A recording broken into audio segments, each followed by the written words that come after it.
In this episode, I pretend to be a chemist. I do some cleaning. I do some painting. Welcome back to my 1996 GMC Sonoma Minitruck build, and in the last episode, we got the frame done. Now, if you're new to this channel and you want to get caught up, I'll leave a link to the playlist about the frame over here. And if you want to see the build from the beginning, I'll leave a link to the playlist at the end of this video. And the next step is to paint this frame. And before we lay any of that down, the first thing we're going to need to do is remove any rust and grime. And I'll follow a similar process that I did in episode 13, so I'll move a little bit quicker this time around. In episode 13, I used the wire brush to remove the grease and it flew everywhere. To minimize this, I scraped as much of the grease off with a narrow, stiff putty knife. Next up is the wire wheel on an angle grinder to cover my garage and rust dust. And now to get in the tricky places with the brush on a die grinder while laying on that rust dust. A bit of super clean to get all that loose stuff out and attack more of that grease that's being stubborn. Well, for me it's the next day, and I spent probably a good 3 to 4 hours yesterday cleaning up the rust, getting as much of the grease off, and I still have a bit left. It is looking better than what I started with, but even here there's still a little bit of grease, some over here. So I'm going to spend a bit more time with the wire brushes, wire wheels, get as much as I can off. Then I'm going to attack it with some grease remover. And my plan is I'm going to treat the metal, treat the rust before I move on to the next section. So basically what I'm going to do here is I'm going to work all the way up to this cross member down here, get that all prepped, then move to the next section, and so on and so forth. This is going to be the worst of the whole frame. So once I get through this, I will definitely be more than 50% done. Back on the wire brushes. As I was cleaning the frame, I found a couple of interesting artifacts. First was a piece of MIG wire sticking out from the factory, and the second were these globs of weld. So if you're worried about how your welds look, you can always say that they are stock factory welds. I mixed up a fresh batch of POR 15 cleaner degreaser, and this time I did a 1-to-1 ratio with distilled water instead of a 3-to-1 ratio. It needs to be strong to cut through all this grease. I used 3 types of brushes, starting with a wide circular brush, then a toilet scrubber shaped brush, and lastly a small circular brush. Now I give it a rinse, dry it, and do it all over again. And again. Well, I finished cleaning and degreasing the bottom of the frame up to about here, and my original plan was to continue to do the whole frame, but I decided let's just focus on getting this area prepped for paint.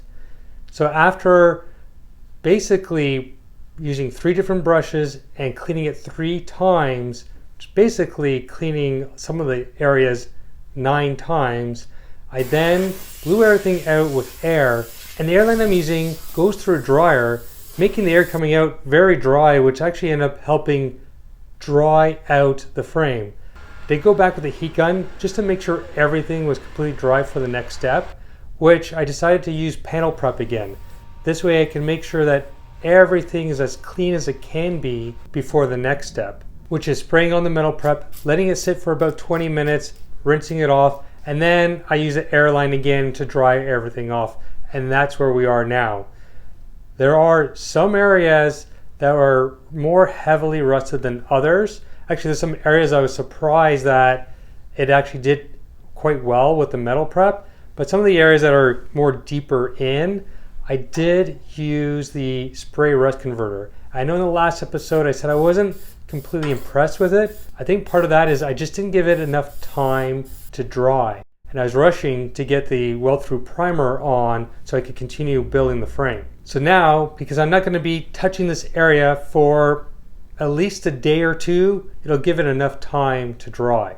Now that this area is prepped and ready for paint, the next step is to do the same thing continuing on. But when I get to the new metal, I'm going to do things a little bit different, so bring you back when I'm there. One last thing before I bring you to prepping the new metal is I want to be very clear that what I'm doing here is trying to slow down the rust. I know without acid dipping or sandblasting, I still have rust around. There's rust within the tubes of the original frame. I'm not going to be able to get to that, but these steps will help reduce the rates that rust will come back. And there's a couple of other things I think I'm going to do once the frame is painted and before I start reassembling. We have the old metal prepped for paint, and the next area of focus is going to be the new metal.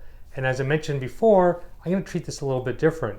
I'm actually going to treat it like it is, bare metal. So it's going to take a basic sanding before I get any paint on it.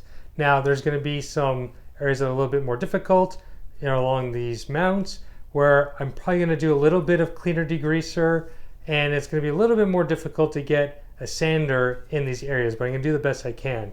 The area that I'm worried about a little bit more is in here, in this open area on the bed mount that connects to the lower link bars. In this area, I'm going to do the best that I can. It's a wire wheel, cleaner degreaser, and some of the areas are already scuffed with 60 grit sandpaper. So I think it's going to be okay. It's just going to take a little bit more time than the rest of the frame, where it's just going to be a sander that I go back and forth a few times. Anyway, let's get started. I start with a small wire brush to get into the corner, then move to a 2-inch Roll-Lock sanding disc and finish it off with a DA sander. This is going to be my first time ever using a spray gun, and I did a lot of research, and I think I have everything that I need. It's also going to be a bit of an experiment because of the paint that I'm going to use. But let me take you through what I have here. First off, the air is going through an air dryer, but I want to make sure it's as dry as it can be. So I do have air water trap that I'm going to be putting on the line. Secondly, I don't have a regulator on the line itself, so I need to put one out the gun. Then I have a box of plastic sheet to make sure that I cover off and catch any overspray. I have the gun itself. This came with a previous compressor that I had and a lot of the air tools that I have. I've never used it before, so I will have to clean it before I actually use it. And that's why I have some Varsol, which, interesting enough, I learned Varsol is just a name brand for mineral spirits. So if the paint says use mineral spirits, you could use Varsol if that's all you can find. Then if you see me use this before, this is just prepping the surface before, especially if any dust comes down. And to even help with the dust, I have a tack cloth. And since I'm going to be using a lot of chemicals, I have cartridges that will fit on my full face shield to make sure I'm not breathing in any of those chemicals. Then the paint itself. I'm using Tremclad. So for those that are in the United States, this is made by Rustoleum in Canada. So the Rustoleum paint that you get, the oil-based paint, it's very close to this. I did look up the SDS, so the safety data sheets, and what's in it, and generally all the same ingredients, except there's 2 ingredients in here that isn't in Rustoleum, and 1 ingredient that's in Rustoleum that's not in here. I tried to do a little research to see what it does, but I couldn't figure out if it's a binding agent or if it's a solvent. So either way, there could be some differences between this and Rustoleum. So all the research I've done was on Rustoleum in terms of thinning, and what I get to soon is on the hardening. So that's why it's going to be a bit of an experiment, because I haven't seen actually people use Tremclad and this combination. Then I have a mixing cup as well as a filter to make sure that once everything's mixed up, before I put it into the gun, that I filter out the new mixture. And now the hardener. This hardener says it's a universal urethane hardener, and this brand also makes one that is more for enamel, so oil-based, but I couldn't find it. There I looked up the SDS and the SDS on this one, and it's the exact same ingredients. This has 1 more additional solvent in it, but the main pieces of it are the same. There could be different ratios, so it's not 100%, but in terms of the ingredients, it's the same ingredients. So I'm very hopeful that this will work well with oil-based paint. And lastly, my marbles. I know where they are. They're over here. What I read is a lot of these hardeners, and I don't know if it'll be this one, but they start to harden as they get exposed to oxygen. So what I've heard is some people put in marbles to raise the level in the container so it minimizes the amount of oxygen that's in the container. Another thing people have said is they've blown into it. I think all they're doing is putting in CO2. And I have another source of CO2 that I could use to fill it up, which I may do depending on how much is left in the bottle after I add some marbles. And one more thing in terms of safety is that I'm going to be mixing a lot of chemicals. I already talked about the respirator, but there's going to be a lot of flammable fumes. And I'm lucky enough that I actually have a heater in this garage, but it has a pilot light, which means it has an open flame constantly. So I'm going to have to turn off that pilot light to make sure that I don't have an open flame when I'm mixing and spraying. First two things I'm going to do: get the airline set up, get the room set up, and I'm going to clean out the gun. I installed the water trap and the regulator, then I put up some of the plastic sheets. Once that was up, I used some surface cleaner, then the tack cloth to grab any dust or fibers. This is my first time ever mixing paints, and I'm really nervous, so I took things really slowly. Without any editing, it took me about 12 minutes to get everything ready. It is a small batch, and the ratio is about 4 parts paint, 2 parts Varsol. I mix it up a bit, then about 1 part hardener. I was so scared that the hardener would start to react with the oxygen, but I tried to add a marble, but it was too big and got stuck. I'll deal with that later. I mix it all up and pour it through a strainer. It's at this time I notice that it's really runny and it could be too thinned out, but I carry on. I missed recording the first coat, so here's my second coat. Zooming in a bit, you can see that the paint is dripping. Keep on going with the second coat and you can see how much it's dripping and running. I go back to adjust the hardener. After popping out the marble, I decide to use my welder. I know that sounds weird, but my mid gas tank is pure CO2, so if I back off the wire and turn down the speed to 0, when I pull the trigger, only CO2 will come out of the nozzle and remove all oxygen from the can. I let the paint dry overnight, so let's have a closer look. And the results are not great, not terrible. Actually, where there's the new metal, it actually looks pretty good. I'm a little happy with it. Here, probably needs a little bit more paint. Now, where the older metal is and I have the light shining on it, you could tell the paint was just way too thin. You can see it's running down, and even here, you can see it ran all the way down and started to drip there. Also, it's not 100% dry. The garage was about 10 degrees Celsius overnight, so it's just colder. It's going to just take that much longer to dry. I was hoping the hardener would help accelerate that, so maybe I just didn't put enough of the hardener in. Anyway, this is what I'm thinking. This time around, I'm going to try a ratio of 4 to 1 to 1. So 4 parts paint, 1 part thinner, and 1 part of the hardener. I am still worried that that will be too much thinner. So I'm probably going to first put the paint hardener and then go halfway between these two 4s, see what that looks like. And if it's fairly thin, I'll leave it at that. If it needs a little bit more, then I'll bring it up to the number 4 line. I was also debating if I move to acetone for the thinner, but if I change too many variables, then I won't know where I went wrong. So I'm going to continue to use the Varsol, and if that's not working, then I might move to the acetone. And the reason why I'm thinking acetone is because it's going to off-gas, it's going to evaporate a lot faster in this colder environment than Varsol does. Now I do have the garage up to about 20, I might raise it up to 22 degrees before I start spraying, but still acetone would just be able to off-gas that much faster than Varsol. I start to spray and things are looking good.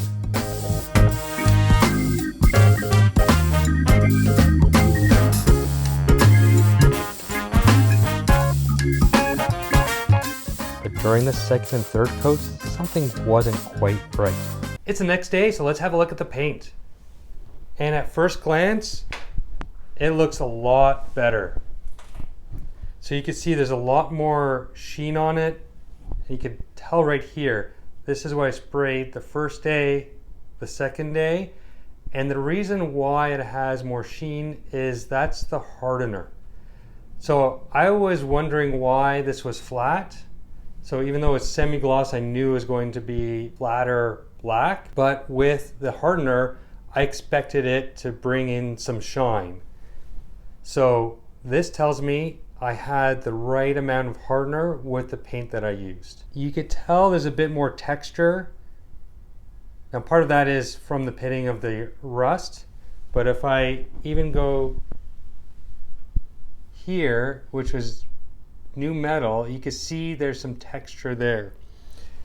That's because after my first coat, I waited about 15 minutes and I then sprayed a second and third coat, and I noticed coming out of the gun, it was a bit more splotchy. And that's because the paint was starting to thicken. So I think I just didn't put enough thinner in it, but it gives it for a nice, cool, textured look. And if we move to the back side where it's all brand new metal, and you can really see the texture here on this part, it looks great. But cleanup was a pain because it was gooping all along the nozzle. So what I'm going to do is keep the same ratio of hardener and paint.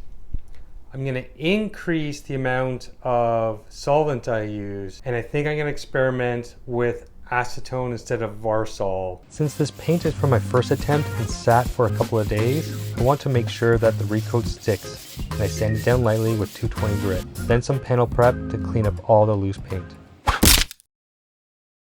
I was still careful but getting comfortable with the chemicals. I used the drill to mix the paint better before pouring, add the hardener, and for the acetone I put it in a squirt bottle to make it easier to add. One more mix with the drill and try not to spray it everywhere. Lastly, I added to the gun. The recoat went well with no runs and a smooth layer of paint. It's the next day, so let's have a look at the paint. And it looks great. It's not perfect, but for my first time ever using a spray gun, making a concoction of chemicals I've never done before, I think it looks really good. Now, it is shiny, which is what I expected, but when you compare it to day before, this is starting to flatten out a little bit. So I think it just takes a little bit longer in the cold environment to fully cure.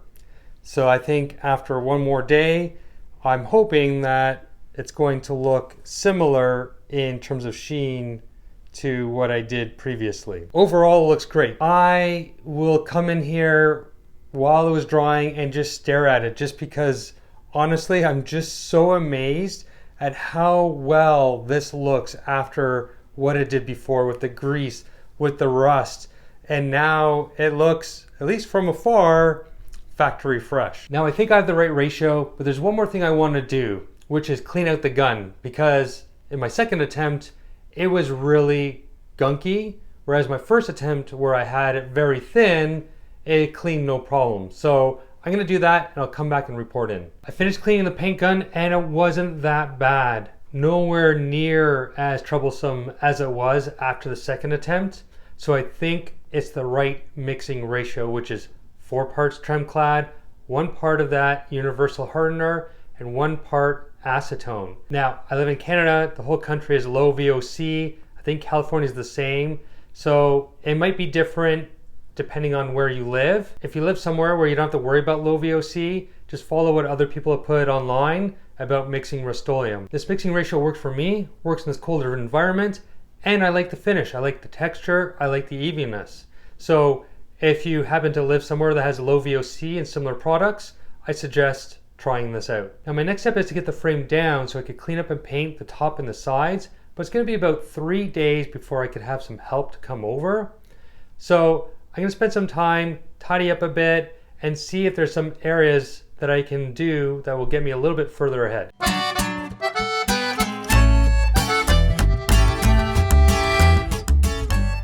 The frame is back down thanks to some help from my friends, and the next step is to do the same thing: clean, prep, paint.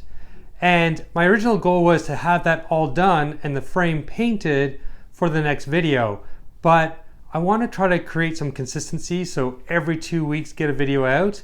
I have some opportunity to do that, at least for the next couple of months, so I want to stick to that schedule, which means I'm gonna have to leave things off right now, but in the next video, you'll see me get the frame done, and we'll get some other things put back together. I hope you enjoyed this video, and there's a bit of experimentation. I learned a lot, I hope you did as well. If you like this type of content, please subscribe, leave a comment, and we'll see you next time.